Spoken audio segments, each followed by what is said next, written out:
Hi friends, నేను మీ భాస్కర్ మేఘల. So మొత్తానికైతే last day of voting. ఈ రోజు మిడ్ నైట్ తోటి ఓటింగ్ లైన్స్ అనేది క్లోజ్ అవబోతున్నాయి. సో ఖచ్చితంగా మీకు నచ్చిన కంటెస్టెంట్ ఓట్లు వేసుకోండి లేట్ చేయకుండా. అంటే చాలా ఇంట్రెస్టింగ్ ఎలిమినేషన్ జరగబోతుందా అంటే ఖచ్చితంగా చాలా ఇంట్రెస్టింగ్ ఎలిమినేషన్ జరగబోతుంది. అండ్ మీరు కాదు, నేను ఊహించేందుకు కూడా జరిగేలాగా ఉంది అనమాట. సో అది క్లారిటీగా మాట్లాడతాను. అంతకంటే ముందు వీడియోకు ప్లీజ్ ఒక లైక్ వేసుకొని వీడియో ఎండ్ వరకు చూసే ప్రయత్నం అయితే చేయండి. Like must and should. Video push అవుతుంది, ఇది క్లియర్ గా చెప్తున్నాను. వీడియో పుష్ అవుతుంది, నాకు చాలా బెనిఫిట్ అవుతుంది. నాకు ఎందుకనంటే వీడియో పుష్ అయిందంటే చాలా మందికి రీచింగ్ పెరుగుతుంది కాబట్టి లైక్ చేయండి అని ప్రతిసారి అడుగుతున్నాను. సో ఇంకా లేట్ చేయకుండా వీడియోలోకి వెళ్ళిపోదాం. అండ్ ఇంకోటి ఏంటంటే రచ్చ రచ్చ నడుస్తుంది కదా. సో హౌస్ లో భరణి, రీతు, ఆ భరణి, కళ్యాణ్. సో ఇందులో నిజంగా రీతు గేమ్ ప్లానింగ్ అయితే అబ్బాబ్బా నా భూతో నా భవిష్యత్తు ఇంకా మారే పరిస్థితే లేదా. సో ఇలాంటివన్నీ మాట్లాడుకుందాం. సో ఓవరాల్ గా ఓటింగ్ ఆర్డర్ చూసుకుంటే తనుజ ఇస్ వండర్ జరుగుతుంది అనమాట. తనుజ ఫ్యాన్స్ మామూలు ఊపు తీసుకురావట్లేదు. ఇచ్చి పడేసే రేంజ్ కి ఓటింగ్ లైన్స్ అనేది ఇరగదీసేస్తున్నారు. ఆ రేంజ్ లో ఓటు బ్యాంక్ అనేది పెరిగింది. అండ్ 1, 2 కాదు, ఏకంగా హాఫ్ ఆఫ్ ది అంటే హాఫ్ కంటే ఎక్కువగా కూడా ఓటింగ్ పడుతూ ఉంది. అంత రేంజ్ ఓటింగ్ అనేది పడుతుంది. 40%, 1, 2 కాదు 40% ఓటింగ్ తనుజకి క్లారిటీగా పడుతుంది. ఈ గజిబిజి గందరగోళము, వాళ్ళు వేస్తున్నారు వీళ్ళు వేస్తున్నారు ఇలాంటివన్నీ ఏమీ లేకుండా చాలా క్లారిటీ ఓటింగ్ పడుతుంది. అండ్ టికెట్ ఫినాలి కూడా కళ్యాణ్ గెలిచాడు. సో అది కొంతవరకు ఎఫెక్ట్ చూపించదు అని అనుకుంటున్నారు. అంటే ప్రీవియస్ సీజన్స్ తో పోల్చుకుంటే ఇప్పుడు ఏమన్నా అంటే ఇప్పుడు కూడా బిగ్ బాస్ మ్యాజిక్లు జిమ్మిక్లు ఏమైనా చేయొచ్చు, ఏదైనా జరగొచ్చు అన్నట్టుగా ఉంది. బట్ ఏంటంటే ఓట్ బ్యాంక్ అనేది ఆటోమేటిక్ గా తగ్గిపోతూ వస్తూ ఉంటది. నామినేషన్ లేకుంటే ఇమాన్యుయల్ పరిస్థితి ఏమైంది అది అందరికీ తెలిసిన విషయమే కదా. సో కొత్తగా చాలా మంది దీన్ని కాంట్రవర్సీ చేయాలనుకొని చాలా మంది కామెంట్స్ కూడా చేస్తున్నారు. బట్ తప్పేం లేదు. మీరు ఫ్యాన్ గా మీకు కళ్యాణ్ అభిమానించే వాళ్ళుగా మీరు తప్పలేదు మీరు అనడంలో. కానీ అలాగనే మైండ్స్ అంటే కొంచెం మైండ్ నుండి మాట్లాడాలి. మైండ్ నుండి అని అంటే ఇంకేదో అనుకున్నారు. ఆ బూతులు, ఆ మాటలు కొంచెం ఎదుటి వాళ్ళని మాట్లాడేటప్పుడు కొంచెం మైండ్ లో పెట్టుకొని మాట్లాడితే బెటర్. చాలా మంది పర్సనల్ గా కంటెస్టెంట్స్ ని పర్సనల్ గా తీసుకొని మాట్లాడుతున్నారు. అవి మాట్లాడకండి. నేను చాలా క్లారిటీగా చెప్తున్నాను. అలాంటి కామెంట్స్ ఉన్నప్పుడు ఖచ్చితంగా డిలీట్ చేయొచ్చు. నేను వాళ్ళకి రిప్లై కూడా చేస్తున్నాను. ఎందుకంటే పర్సనల్ అటాకింగ్ చేయాల్సిన అవసరం మీకు లేదు. కంటెస్టెంట్ గా చూడండి, తప్పులేదు. అంతేగాని మీరు వాళ్ళ పర్సనల్ లైఫ్ గురించి, వాళ్ళ పర్సనల్ గురించి మీరు బ్యాడ్ గా మాట్లాడాల్సిన అవసరం మీకు లేదు. ఫస్ట్ అది మీరు ఇంగిత జ్ఞానం అనేది మీకు ఉండాలి. వాళ్ళు చేశారా లేదా సెకండరీ, కానీ మీరు మాట్లాడే విధానం, మీరు కామెంట్ చేసింది ఒక 10 మంది కాదు, 100 మంది కాదు, ఎంత మంది అంటే చాలా మంది చూస్తారు. అది కొంచెం మైండ్ లో పెట్టుకొని కామెంట్ చేయండి. తప్పుగా అనకండి. మీరు పర్సనల్ గా గేమ్ వైజ్ మాట్లాడండి, పర్సనల్ గా అస్సలు మాట్లాడకండి. ఇది నేను చెప్పే చాలా చాలా చాలా రిక్వెస్టింగ్ గా చెప్తున్నాను. అర్థం చేసుకోండి. మీరు బ్యాడ్ అవ్వకండి. అండ్ వాళ్ళ గురించి మాట్లాడి మీరు అనవసరంగా బ్యాడ్ అయ్యి మీకు అనవసరంగా బ్యాడ్ నేమ్ వచ్చేలాగా చూసుకోకండి. సబ్స్క్రైబర్స్ అందరికీ ఒకే మాట అనమాట.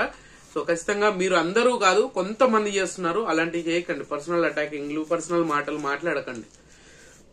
సో టాప్ పొజిషన్ లో తనుజ ఉంది. 40% తోటి చాలా స్టేబుల్ ఓటింగ్. అండ్ ఇంకా వాదించాలి, గీకాలే, పెట్టాలి ఇలాంటివన్నీ ఏమీ లేదు. చాలా క్లారిటీగా 40% ఓటింగ్ పడుతుంది.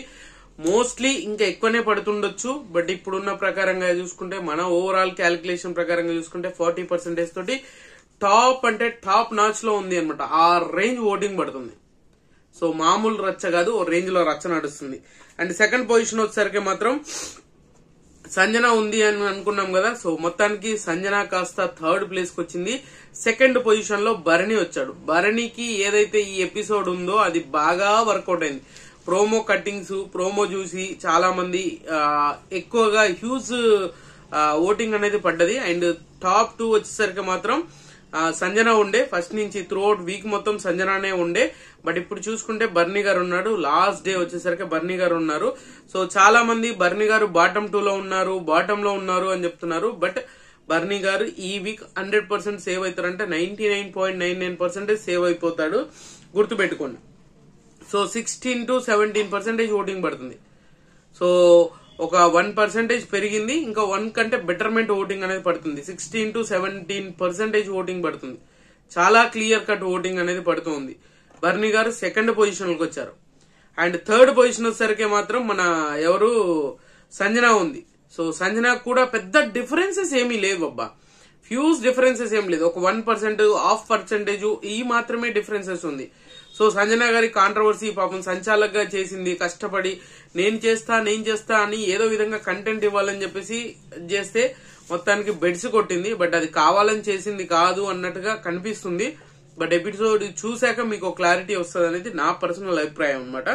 సో మొత్తానికి ఈమెకు కూడా 15 to 16% ఓటింగ్ అనేది పడుతుంది. అండ్ 1% బర్నీకి ఈమెకు డిఫరెన్స్ ఉంది. సో త్రూ అవుట్ వీక్ మొత్తం బర్నీకి ఈమెకు 1% డిఫరెన్స్, సంజనాకి అండ్ బర్నీకి 1% డిఫరెన్సెస్ ఉండేది. ఇప్పుడు సంజన కంటే 1% ఎక్కువగా ఉంది అనమాట. సో చాలా ఇంట్రెస్టింగ్ గా మారబోతుందంటే ఇక్కడి వరకు తనుజ, భరణి, సంజన ఈ ముగ్గురు మాత్రం ఖచ్చితంగా సేవ్ అయిపోతారు 99%. ఇక తనుజ అంటే లిస్ట్ లో తీసేయండి, ఎందుకంటే అంత హ్యూజ్ ఓటింగ్ పెట్టాక కూడా ఇంకా ఆమెను తీసేయడం ఏంది. సో అలా ఆమె సేఫ్ జోన్ అనేది ఎవరు చెప్పాల్సిన అవసరం లేదు, అది క్లియర్ కట్ గా తెలిసిపోతాయి. సో భరణి అండ్ సంజన వీళ్ళిద్దరు కూడా సేవ్ అయిపోయే ఛాన్సెస్ 99% ఉంది. సో ఇప్పుడు మెయిన్ గా మాట్లాడుకోవాల్సింది డబుల్ ఎలిమినేషన్ ఉన్నారు. సో మోస్ట్లీ నాకున్న ఇన్ఫో ప్రకారంగా డబుల్ ఎలిమినేషన్ అయితే లేదు అని అంట. బట్ మనకు తెలిసిన ఇన్ఫో ప్రకారంగా సో సింగిల్ ఎలిమినేషన్ ప్లాన్ చేస్తున్నారు అని చెప్పేసి నాకు అనిపించింది. నాకు కూడా కొంతవరకు ఇన్ఫో అనేది ఉంది, సింగిల్ ఎలిమినేషన్. అండ్ తర్వాత వచ్చేసరికి డెమోన్ ఉన్నాడు. సో డెమోన్, రీతు, సుమన్ ఈ ముగ్గురికి కూడా ఆల్మోస్ట్ ఈక్వల్ గా ఓటింగ్ పడుతున్నా కూడా సుమన్ శెట్టి కొంచెం బెటర్మెంట్ ఓటింగ్ అనేది ఉంది అనమాట. షాకింగ్ ఎలిమినేషన్ ఉండబోతుంది, షాక్ కాదు, నేనే ఎక్స్పెక్ట్ చేయలేని ఎలిమినేషన్ జరుగుతుందేమో అనిపిస్తుంది కదా. సో ఈ వారం ఖచ్చితంగా వీళ్ళు ఎలిమినేట్ అవుతారు అని చెప్పడానికి లేకుండా ముగ్గురు అంతే డేంజరస్ పొజిషన్ లో ఉన్నారు. ముగ్గురులో కూడా రీతుకి చాలా ఓటు బ్యాంక్ అనేది చాలా తగ్గింది. చాలా మంది దీన్ని నెగిటివ్ గా తీసుకుంటారేమో, బట్ పాజిటివ్ గా తీసుకున్నా నెగిటివ్ గా తీసుకున్నా ఐ డోంట్ కేర్. నేను చెప్పాలనుకుంది అక్కడ ఉన్నది మాత్రమే చెప్పాలనుకుంటాను, నేనేదో కల్పించుకొని చెప్పాల్సిన అవసరం నాకు లేదు పర్సనల్లీ. సో రీతు ఏదైతే ఇష్యూ చేసిందో, ఆ గేమ్ వైజ్ ఏదైతే చేసిందో, ఆ రచ్చ ఏదైతే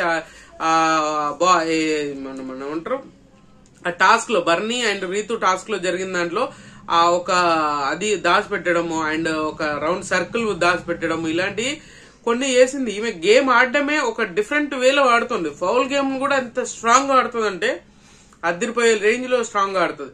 బట్ మొత్తానికైతే టికెట్ టు ఫినాలి అయితే గెలవకపోయినా ఏదో జరగబోతుంది అన్నట్టుగా ఇంటి ఇచ్చారు. సో మొత్తానికి అందరి అంచనాలని తలకిందులు చేస్తూ so Bigg Boss shocking elimination చేయబోతున్నాడా అని అంటే 4th పొజిషన్ వచ్చేసరికి డెమోన్ ఉన్నాడు, 5th పొజిషన్ వచ్చేసరికి సుమన్ శెట్టి ఉన్నాడు, బాటమ్ లో వచ్చేసరికి మాత్రం రీతు ఉంది. సో మార్నింగ్ రీతు బాటమ్ 2 లో ఉంది, ఇప్పుడు చూసుకుంటే మాత్రం బాటమ్ లోకి వచ్చేసింది.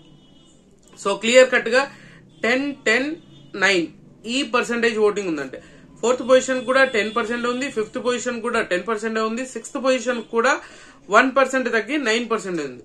సో మొత్తానికి ఇంకా ఎపిసోడ్ అయిపోయినాక ఇంకొక గంటన్నర ఉంటది కాబట్టి సో ఖచ్చితంగా మీకు నచ్చిన కంటెస్టెంట్ కోటేసుకోండి. షాకింగ్ ఎలిమినేషన్ ఏంటి అని అంటే రీతు ఎలిమినేట్ అవుతాదేమో అని అందరూ అనుకుంటున్నారు.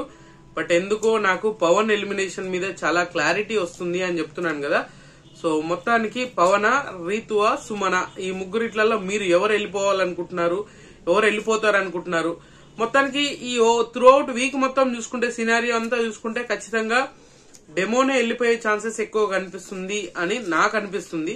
బట్ ఎందుకంటే ఓటింగ్ ఆర్డర్ లో పెద్ద డిఫరెన్స్ లేదు కాబట్టి ఏదైనా షాక్ ఇవ్వచ్చేమో అనే ఫీలింగ్ అయితే ఖచ్చితంగా కలుగుతూ ఉంటది అనమాట. సో అదొకటి గుర్తుపెట్టుకోండి. సో డెమోన్ కి డేంజరస్ పొజిషన్ లో ఉన్నాడు. డెమోన్ ఫ్యాన్స్ ఎవరైనా ఉంటే ఖచ్చితంగా ఓట్లు వేసేసుకోండి, లైట్ తీసుకోకండి. మీరు 2nd పొజిషన్ లో ఉన్నారని చాలా మంది చెప్తున్నారని చెప్పేసి లైట్ తీసుకుంటే చాలా అంటే చాలా నష్టపోతారు. గుర్తుపెట్టుకోండి, డెమోన్ డెమోన్ డెమోన్ అని చెప్తున్నాను నేను, మీకు గుర్తుపెట్టుకోవాల్సింది. సో ఏదైనా బిగ్ బాస్ ప్లానింగ్ లో ఉంటుంది, ఎందుకంటే ఓటింగ్ ఆర్డర్ పెద్దగా లేను అన్నప్పుడు సో టీఆర్పీ కోసం కొంచెం షాకింగ్ ఎలిమినేషన్ చేసే ఛాన్స్ కూడా ఉంటది కాబట్టి ఏదైనా జరగచ్చు. సో గుర్తుపెట్టుకొని ఆ విషయంలో మీరు కొంచెం ఆలోచించుకొని ముందడుగేయండి, అంతకుమించి ఏం లేదు. సో ఓవరాల్ గా పొజిషన్స్ ఇవే, ఇంకా కొన్ని గంటలు మాత్రమే ఉంది. మీరు నచ్చిన కంటెస్టెంట్ కి అయితే ఓట్లు వేసేసుకోండి. ఇది నా పర్సనల్ రిక్వెస్ట్. మీరు కామెంట్ చేసి రచ్చ చేసుకునే దానికంటే మీకు నచ్చిన కంటెస్టెంట్ ఓటు వేసుకోవడం ఈజీ. సో అది మాత్రం చెప్పగలను. సో ఖచ్చితంగా ఈ వీడియో మీకు నచ్చింది అనుకుంటున్నాను. నచ్చితే లైక్ చేయండి, షేర్ చేయండి, కామెంట్ చేయండి, సబ్స్క్రైబ్ చేయడం మర్చిపోదు. And good luck.